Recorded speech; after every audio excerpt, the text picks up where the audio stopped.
You may have noticed how in recent years many power supplies have become much smaller and lighter. This is largely due to advances in switched mode power supplies. One of the issues with conventional linear power supplies is the bulky transformer.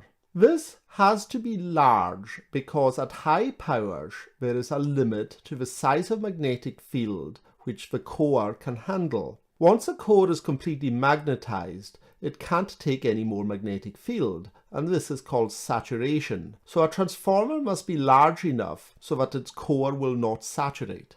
However, if we were to increase the frequency of the AC signal, we could get off with a smaller core. This is because there is less time for it to saturate, as the magnetic field would be changing direction more quickly. This is the basis of a switched mode power supply. The smoothing components would also be smaller. Now, this course is about signal electronics rather than power electronics, so I don't intend to go into much detail on power supplies. However, it's useful to know how they work, at least conceptually.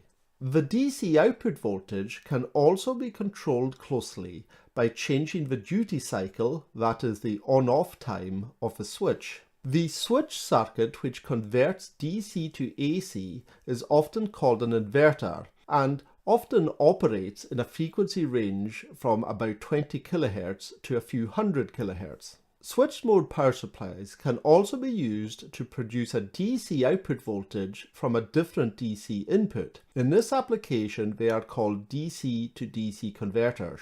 Very often, electrical isolation is not required between the input and the output, so rather than use a transformer, a simple inductive circuit is often used to store the energy instead. The main benefit of these switching DC to DC converters over simple linear regulators is that they are more efficient. The main disadvantage of all switch mode power supplies is that they generate a lot of electrical interference and noise because of the inverter, which is switching on and off large currents very rapidly.